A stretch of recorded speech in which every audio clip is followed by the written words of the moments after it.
Bismillahirrahmanirrahim. Assalamualaikum warahmatullahi wabarakatuh. Alhamdulillah rekan-rekan mahasiswa bertemu kembali di mata kuliah Akidah dan Ilmu Kalam. Ya, sebelumnya kita sudah membahas berbagai macam aliran-aliran dalam Islam. Bahkan organisasi Islam pun yang berkembang kemudian menjadi aliran kepercayaan.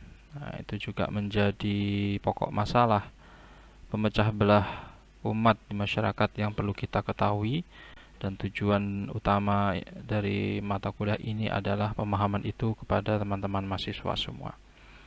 Sebelumnya kita sudah membahas Maturidi, Jabariyah, Mu'tazilah, dan lain sebagainya. Sekarang kita membahas Ahlus Sunnah wal Jamaah. Ahlus Sunnah Jamaah ini atau disingkat dengan Aswaja bukan aliran baru ya. Semua bukan aliran baru. Ya, termasuk Khawarij sekalipun itu kan munculnya setelah atau di masa kekhalifahan Ali ya. Jadi nggak lama ya, masih di masa sahabat ya. Bukan di tabi'in atau tabi'in atau salafus sholihin, bukan. Ya, masih di masa sahabat. Kenapa? Nah, sudah kita bahas itu ya.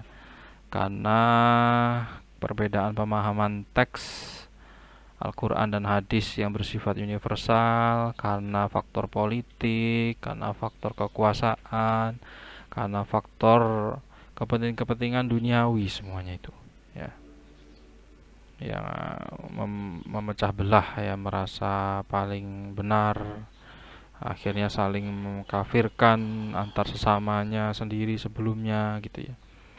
Tidak usah jauh-jauh itu ya, di dalam rumah tangga saja ya, antara suami istri, antara anak, biasa berbeda pendapat ya, antara tetangga, di masyarakat ya, di tempat kerja biasa. Karena perbedaan itu adalah fitrah. Nah, seharusnya kan seperti itu. Ya, seharusnya seperti itu. Nah, ini konteksnya untuk di negara Indonesia ini ya harus dijaga itu. Perbedaan itu pasti, tapi jangan kemudian perbedaan itu dijadikan sebuah perpecahan, peperangan yang akhirnya justru yang dirugikan anak, cucu, keturunan. Oke, jadi Aswaja ini sudah lama ya, bukan baru ya, sudah lama sekali. Nah, ini muncul Aswaja ini adalah sebagai reaksi dari berbagai aliran yang menyimpang dari ajaran Islam yang hakiki.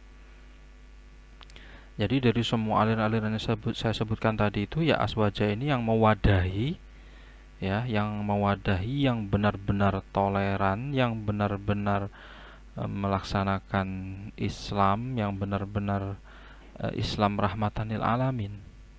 Dan celakanya semua aliran mereka pun ya menganggap mereka adalah Ahlussunnah wal Jamaah juga kan gitu. Tapi akhirnya ya masyarakat secara umum yang menilai, baik global maupun lokal tuh. Jadi Aswaja ini adalah Islam yang murni sebagaimana yang telah diajarkan Nabi Muhammad dan sesuai dengan apa yang telah digariskan dan diamalkan oleh para sahabatnya. Ahlussunnah wal Jamaah dalam hadis juga ditegaskan kan seperti itu. Ahli itu berarti keluarga, family, golongan, penganut, pengikut. Sunnah berarti jalan, segala sesuatu yang telah diajarkan oleh Rasulullah. Kemudian Ahlussunnah wal Jamaah berarti generasi, perkumpulan generasi sahabat, tabi'in, tabi'in, salafus sholihin, dan sampai sekarang. Itu. Jadi Aswaja itu golongan umat Islam yang mengikuti atau taat dan memegang teguh pada ajaran Allah, yaitu ajaran Nabi Muhammad yang dibawa risalahnya oleh Nabi Muhammad SAW dalam akidah, amalan syariatnya, ya, tasawufnya, amalia hariannya, ya. Dan itu juga yang diikuti oleh tabi'in, tabi'in, dan sampai sekarang para ulama Nusantara terutamanya ya. Kemudian doktrin apa yang disepakati dalam bidang akidah di Aswaja ini? Yaitu Allah Subhanahu wa taala mempunyai sifat-sifat yang sempurna. Sifat Allah. Ada yang hafal ini? Harus hafal ya. 20 sifat dikenal dengan 20 sifat dan mustahil serta sifat jais. Sifat mustahil dan sifat jais. Nah, kalau waktu kecil itu dinyanyikan itulah. wujud qidam baqa mukhalafatu lil hawadisi. Nah, itu namanya sifat Allah. Itu hanya jangan dinyanyikan, dihafalkan saja, tapi diresapi.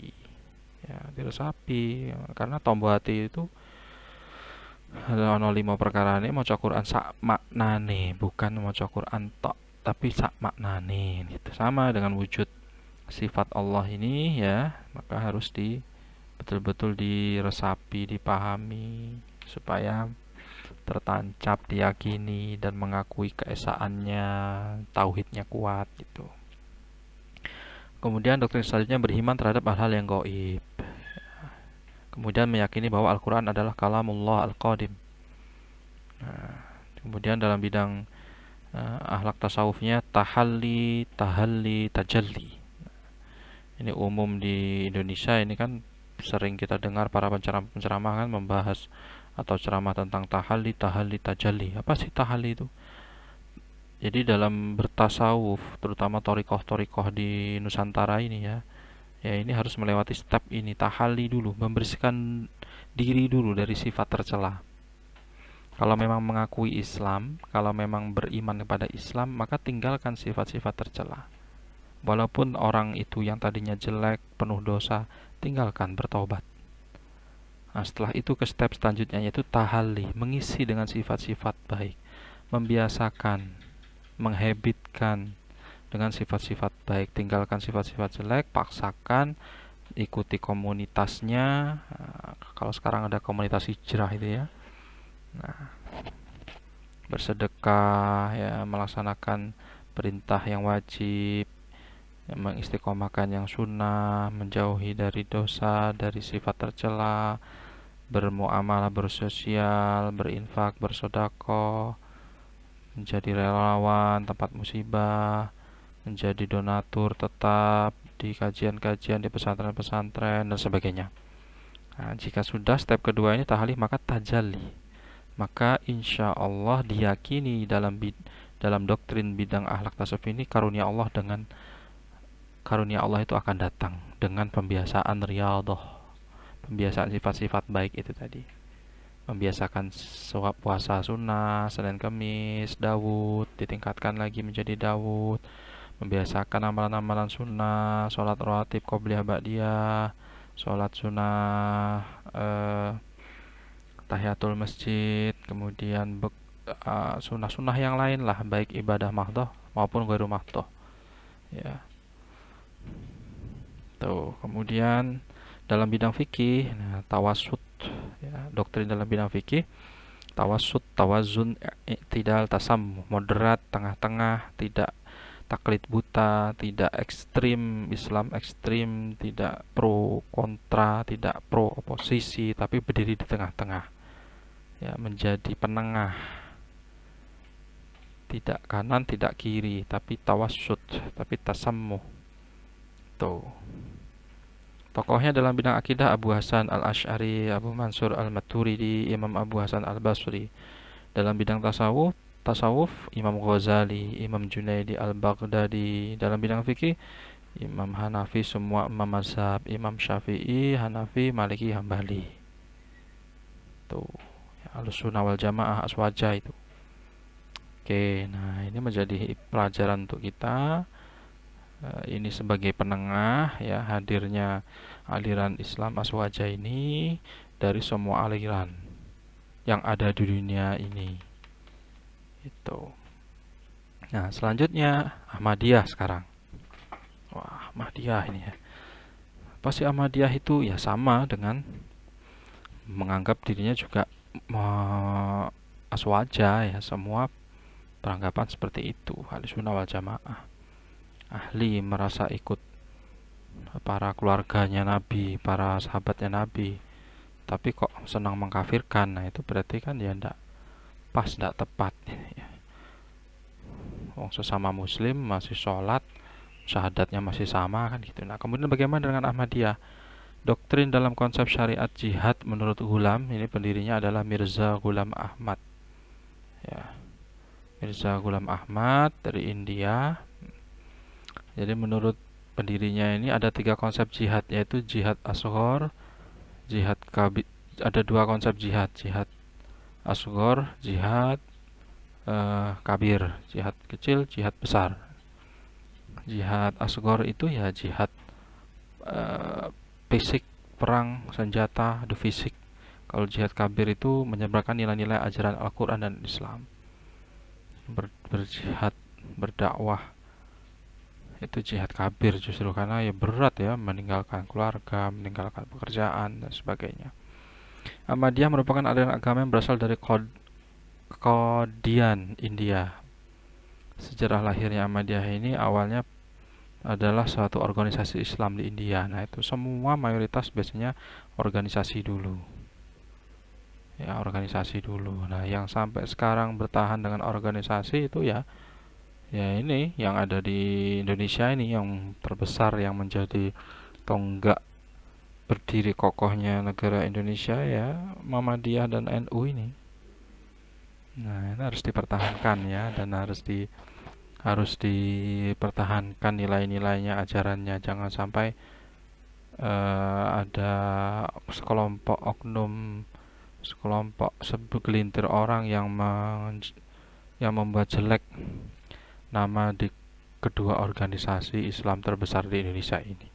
Bahkan sekarang merambah ke mancanegara, ke luar negeri. PC namanya kalau di Muhammadiyah PCIM ya, Pengurus Cabang Istimewa Muhammadiyah Internasional Istimewa. Tuh. Nah, Ahmadiyah berdiri pada 23 Maret 89 1800 ya. Juga belum lama. Beda jauh dari aliran-aliran Islam setelah masa kekhalifahan. Jadi berdirinya ini setelah Mirza Ghulam Ahmad mengaku dapat ilham dari Allah. Nah, ini teman-teman mahasiswa di kelas ini juga boleh kalau merasa dapat ilham, punya pengikut, punya teman setia, punya jamaah ya, ngomong aja kalau saya tadi malam dapat ilham, dapat wahyu dari Allah.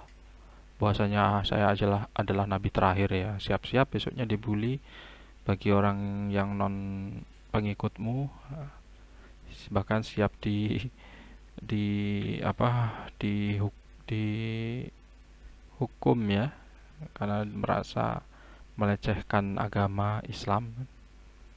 Nah, seperti di Ponorogo bagian mana itu, barat selatan ya, ada pengikutnya beberapa puluh orang itu yang mempercayai adanya kiamat kemudian hijrah ke Malang ya. Podo aja sama Jawa Timurnya, emang yang kiamat di Ponorogo tok kan enggak itu. Nah, itu apa ya, karena ada pengikut. Itu. Karena ada pengikut, kemudian dengan cara dibaiat gitu ya. Tuh. Jadi keberadaan Ahmadiyah tidak akan terpisah dari pembahasan tentang siapa Mirza Ghulam Ahmad, karena pendiri memang. Ya, tahun 1880, ada yang ngomong 1889, 1880-an. Nah, dan kalau menjadi tokoh panutan itu harus punya nilai lebih dari kelompoknya gitu ya. Harus smart, harus punya buku, harus punya karya. Nah, di Ahmadiyah ini ada karya yang monumental, yaitu judulnya Barohin Ahmadiyah. Nah, ini menjadi buku pegangan. Itu ya, buku pedoman. Tuh. Buku pedoman. Nah, kemudian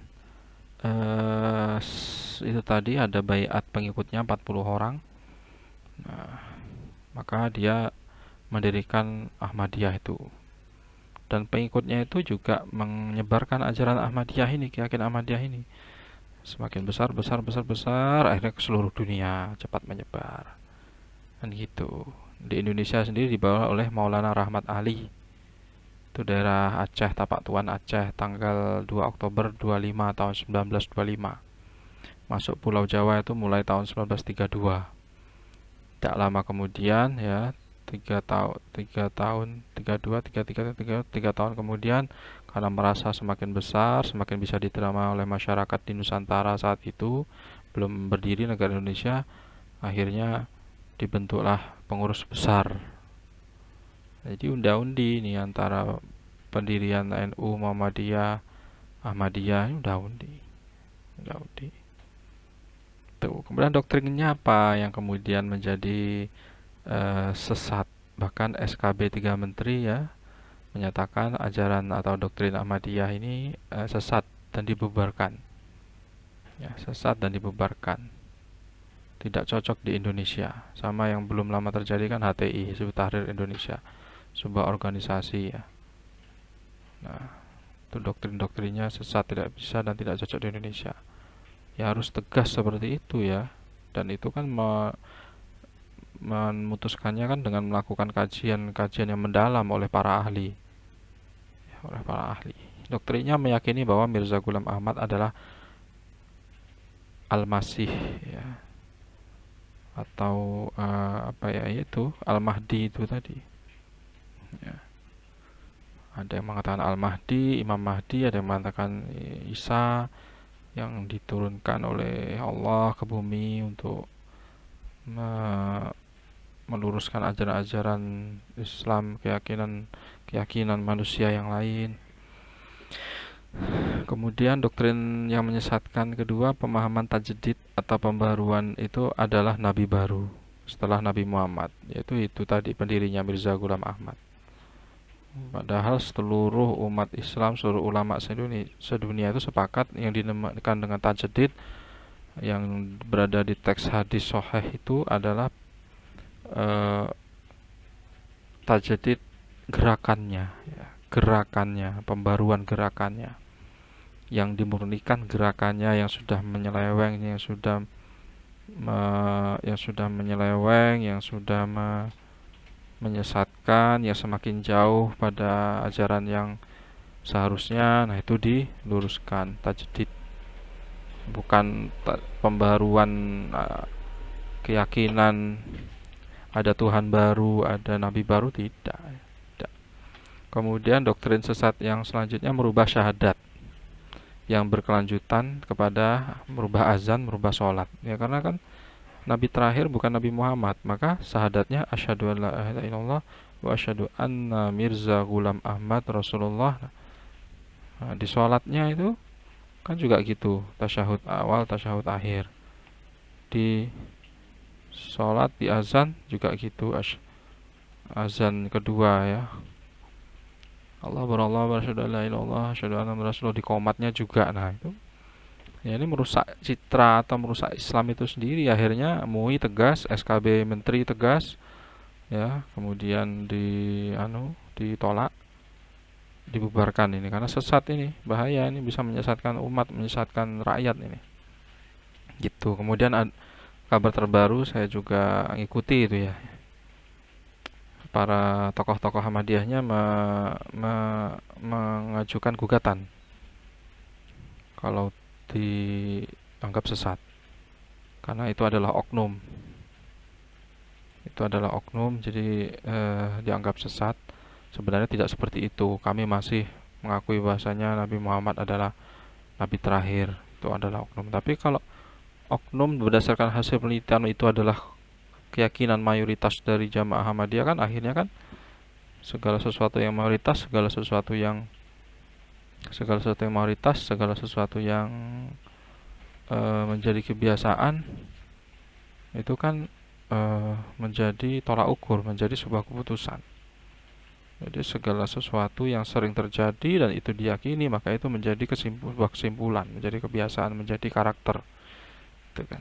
Nah, jadi hati-hati, gitu. Hati-hati ya, jangan kebiasaan berbuat tercela, jangan kebiasaan ghibah, jangan kebiasaan fitnah, jangan kebiasaan berbuat nista, dusta. Karena pedoman kita Nabi Muhammad itu kan sidik, amanah, tabligh, patonah. Ya, harus seperti itu menjadi seorang muslim. Menghilangkan akidah syariat jihad dan memerintahkan untuk mentaati pemerintah Inggris. Ada juga doktrin yang mengatakan seperti itu, karena Inggris tepat berdirinya pusat Jamaah Ahmadiyah Internasional. Jamaah Ahmadiyah Internasional pusatnya di sana, karena menurut sejarah itu panjang kalau cerita ya. Kita ini belajar doktrin-doktrinnya saja gitu.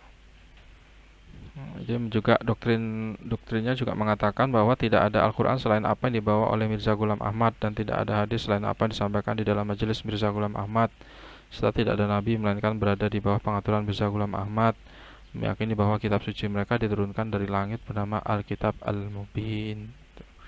Tidak boleh sama dengan kelompok-kelompok yang lain, ya pasti ada firqoh-firqoh, ada kelompok-kelompok, ada sekte-sekte lain, tapi tidak begitu berkembang ya. Jadi bagus ini, dia satu komando, satu terpusat ya, tidak terpecah-pecah. Kecuali ada mungkin pecah sendiri, bentuk sendiri gitu mungkin ya. Nah, ini yang paling besar ya ini Ahmadiyah Qodiani ini yang dari awal dari India itu. Ada juga Ahmadiyah Lahore, tapi tidak sebesar Ahmadiyah Qodiani ini. Oke, itu rekan-rekan mahasiswa, silakan kita diskusikan di Google Classroom. Saya akhiri, wassalamualaikum warahmatullahi wabarakatuh.